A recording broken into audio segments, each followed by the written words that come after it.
Fala aí pessoal, tudo bem? Professor Lucas Bueno aqui e esse é o terceiro vídeo do nosso curso de testes de software. Nesse vídeo nós vamos continuar explorando a ferramenta JUnit e vamos entender melhor o que são os casos de teste aqui na ferramenta. Para isso eu mudei um pouquinho o projeto, criei uma classe Number e também refatorei a nossa classe anterior de teste para que ela seja a Number Test.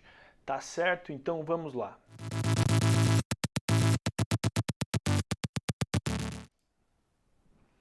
Então vamos primeiro olhar a classe Number, que eu refatorei. A gente estava aqui com a classe Person antes e agora temos a classe Number. Nessa classe Number eu coloquei um atributo nela chamada Value, então teremos o valor que é do tipo inteiro.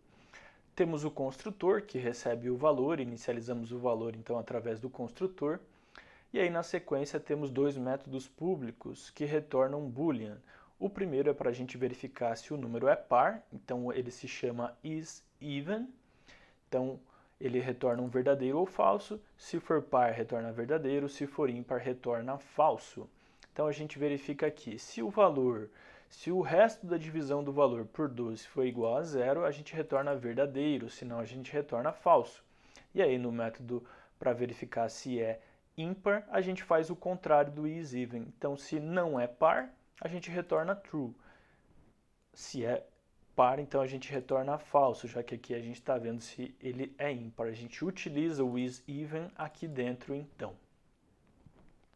E agora a gente vai para a nossa classe de testes, que está aqui relembrando InsertTest, não mais InsertMain. A gente está aqui em Source Test Java, e aí no mesmo pacote que é br.com.lucasbueno. Aqui a gente tem a Number Test. E eu mantive então um primeiro teste aqui, relembrando quando a gente quer indicar que um método significa um teste, a gente usa a anotação @test, que vem aqui do pacote org JUnit Jupyter API Test. Então, quando a gente tem essa anotação em um método, significa que ele é um teste, e a gente já pode sempre rodar este carinha aqui como um teste JUnit, e ele vai dar lá o resultado para a gente se ele passa ou não. A gente pode criar numa classe de testes vários testes unitários. Por exemplo, vou copiar e colar aqui, vou criar aqui o teste 2. E nesse teste 2, então, vou só alterar aqui para true, por exemplo, e vou rodar novamente esse caso de teste. Agora a gente tem, na verdade, essa classe de testes e a gente pode dizer que nós temos aqui dois casos de teste. Um que verifica se um número é par e o outro, na verdade, os dois estão verificando aqui se o número é par, mas um com o retorno falso e o outro com o retorno true. E aí a gente consegue ver aqui do lado, então, nessa abinha do JUnit, a gente vê que o primeiro teste passou, vejam que o ícone aqui está com um check verde, e o segundo teste não passou, ele está com um xizinho azul. Então a gente vê aqui que este teste não passou. Esses testes unitários, eles são bastante importantes para quando nós estamos, por exemplo, refatorando as nossas classes. Suponha que a gente achasse que esses testes aqui deveriam passar. E então a gente viu que eles não passaram e a gente precisa fazer uma alteração. A gente sabe agora que o primeiro teste passou. Então, quando a gente fizer uma alteração, a gente não quer que ele passe a ser reprovado, ele tem que continuar passando, assim como o teste 2. Então, eu vou fazer aqui uma alteração errada, né? Vou comentar isso aqui. E aí a gente vai rodar agora, supondo que a gente tivesse feito a alteração, achando que a gente tinha corrigido aquele resultado. Então a gente vai rodar novamente como um JUnit test, e aí a gente olharia aqui, opa, todos eles passaram, então significa que a gente corrigiu o problema. E aí, será que isso é verdade? Eu rodei aqui, não, rodei só um, parece, deixa eu rodar aqui como JUnit test. Agora sim, e eu já explico por que eu rodei só um. Então, o primeiro continuou passando e o segundo não. Então, assim, a gente não corrigiu o problema. Na prática aqui, a gente sabe que, na verdade, a gente piorou bastante o nosso código, né? Porque sempre vai retornar falso. Então, essa não seria a solução. E aí, tinha rodado só um teste antes, porque eu fiz cliquei com o botão direito aqui dentro do método, tá? Então a gente pode clicar ali no método e aí a gente consegue rodar só aquele método de teste, só este caso de teste. E se a gente já rodar aqui pela classe, a gente roda todos os casos de teste que estão declarados nesta classe. Então, com isso, a gente consegue estruturar melhor vários casos de teste para verificar, por exemplo, se o comportamento aqui da nossa classe number está correto. Então, nós poderíamos aqui, neste teste, vamos agora já começar a refatorar, começar a organizar melhor essa nossa classe de teste. A gente vai dizer, por exemplo, que esse cara aqui, a gente vai chamar ele de number1test. E este cara aqui, a gente vai chamar de number2test. Então, no primeiro nós vamos testar o número 1 e no segundo a gente vai testar o número 2. Então, a gente sabe que o número 1 ele é um número ímpar. Então, se nós chamarmos aqui o isEven, que nós verificamos se o número é par, o resultado tem que ser falso. A mesma coisa vale para assert equals true number.isOdd. Então ele tem que ser verdadeiro. Então prestem atenção aqui, caso ainda não tenha entendido o assert equals, ele verifica o resultado deste método com este valor aqui. Então quando a gente chama o isEven para o número 1, ele precisa ser falso. E o isOdd para o número 1 também, ele precisa ser verdadeiro. E a gente pode, vejam aqui, no mesmo caso de teste, a gente pode chamar vários assert equals, a gente pode verificar várias condições. E agora aqui, então, vamos para o segundo método, o segundo caso de teste, o number2test, o número é 2. Quando a gente verifica se ele é par, isEven, tem que ser true. E quando a gente verifica se ele é ímpar, tem que ser falso, number.isOdd. Tá aqui. Agora a gente pode, rodando a classe inteira, verificar se esse comportamento está certo. E tá lá. Rodamos 2 casos de teste e não tivemos nenhum erro. Então todas essas condições aqui foram verdadeiras. Tanto o isEven e o isOdd para o número 1, quanto o isEven e o isOdd para o número 2, retornaram o resultado esperado. Então temos aqui 2 casos de teste. E agora a gente precisa se perguntar, com esses 2 casos de teste, nós já temos testes suficientes para dizer que a classe number está correta? 100% correta? Obviamente que 100% correta nós nunca vamos conseguir chegar. Mas também é óbvio que a gente só fez aqui o teste com 2 números, um ímpar e um par, né, número 1 e o número 2, e a gente dificilmente pode dizer que com estes 2 casos de teste aqui, nós chegamos aí a um bom nível de confiabilidade em relação à qualidade da nossa classe. Então a gente pode pensar ainda em mais uma série de outros casos de teste. Por exemplo, vamos lá, vamos começar pensando aqui, então, primeiro em relação numérica mesmo, matemática. Quais casos será que seriam interessantes de nós verificarmos se um número é ímpar ou se ele é par? Então, o 1 e o 2, que é um número ímpar e um número par, eles parecem bem óbvios e a gente já testou. Tem um que talvez vocês tenham pensado, que é o número 0. Será que o número 0 é ímpar ou é par? Então eu vou criar aqui o number0test.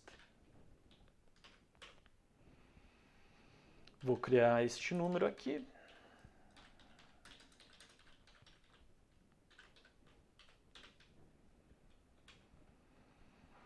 E vou fazer exatamente o mesmo comportamento. E aí, o 0 ele é par ou ele é ímpar? Qual é a definição de ser par ou ímpar? Qual será que vai ser o resultado que a gente vai ter? Vamos rodar? Então agora temos 3 casos de teste. E o primeiro falhou. O que a gente tentou fazer? A gente tentou verificar se o 0 é par e dissemos que o resultado deveria ser falso. Então, não deu certo. E depois tentamos verificar se o 0 é ímpar e falamos que o resultado deveria ser true. Não funcionou. Então, obviamente, né, a gente sabe que o 0 ele pode ser considerado um número par. Tá? Não vou entrar aqui na teoria da coisa, mas o 0 é par. Vamos presumir isso. E que seria basicamente a divisão de um número por 2, o resultado ser zero. Foi isso que a gente codificou aqui, né? A divisão por 2, o resultado, porcentagem, precisa ser zero.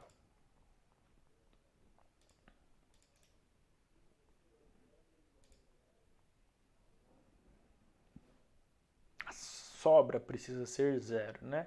E aí tá lá. Então, o número zero, quando a gente verifica se ele é par, o resultado é verdadeiro. Quando a gente verifica se ele é ímpar, o resultado é falso. E agora sim, os 3 casos de teste passaram. Que mais testes será que nós poderíamos fazer? Será que existe aqui algum teste ainda relacionado aos números que é interessante a gente fazer? Eu consigo pensar aqui em pelo menos mais 2 que seriam aqui, para ficar aqui em ordem numérica mesmo, a gente vai testar também o 1 e o 2 negativo. E aí, na verdade, o 2 negativo precisa vir antes do 1 negativo. Number 2. Vou colocar aqui ó, como negative number 2 test. Então, a gente vai testar agora o menos 2. E a gente vai testar daí também o negative number 1. Agora sim. Menos 2, menos 1, 0, 1 e 2. Vamos verificar se está tudo passando. Então, o menos 2 ele é par ou ele é ímpar? Tem que ser par. O menos 1 é par ou é ímpar? Tem que ser ímpar. E vamos lá. Rodar esses testes. E sim, os 5 testes passaram sem nenhum erro.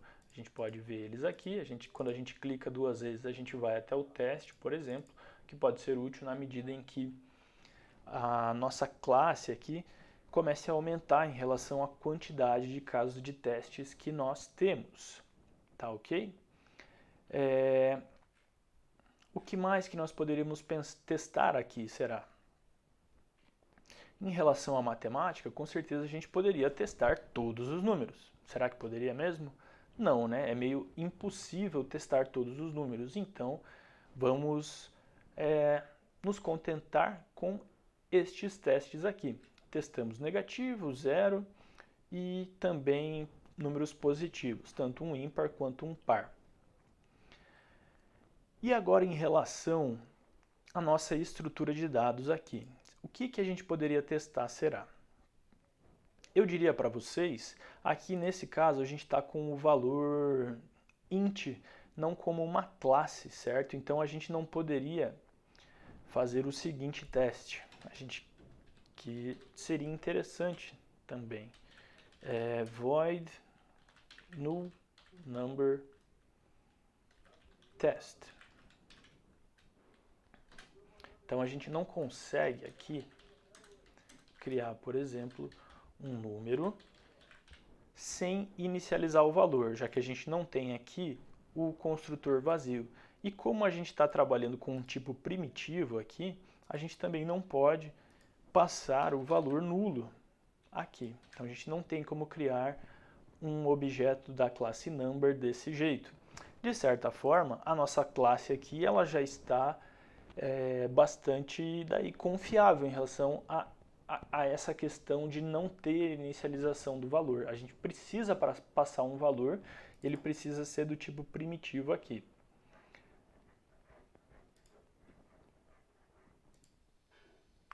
Precisei fazer uma pausa aqui porque um vizinho começou alguma obra, alguma coisa ali. Mas também já é um sinal para que eu precise pausar o vídeo, já está chegando ali nos 15 minutos. Mas então, para a gente finalizar esta ideia, eu não consigo inicializar o número aqui como nulo, certo? Então, eu posso, por exemplo, só para mostrar para vocês o que eu queria, eu posso aqui criar um construtor vazio aqui para a classe number. E aí com isso sim nós poderíamos agora criar um número sem ter nenhum valor. E aí eu poderia fazer estes testes aqui, de verificar se o número é par ou ímpar. E aí vamos rodar lá para a gente ver o que está acontecendo. Os 6 testes passaram ainda assim. Então, isEven retornou true e isOdd retornou falso aqui, por mais que nós não tenhamos inicializado nenhum valor. E aí? Será que este era o resultado esperado? Então, esta questão de inicializar sempre a nossa estrutura de dados, ela é bastante importante. Quando a gente vai criar testes, a gente precisa verificar se a nossa estrutura de dados ela está corretamente configurada, certo? Então, até para que não fique aí essa bateção da obra e para deixar vocês pensarem um pouquinho também sobre esse conteúdo aqui, como nós poderíamos corrigir esta questão, se é que ela está errada, eu vou deixar isso aqui para um próximo vídeo. Tá bom, pessoal? Então, até o próximo vídeo e valeu!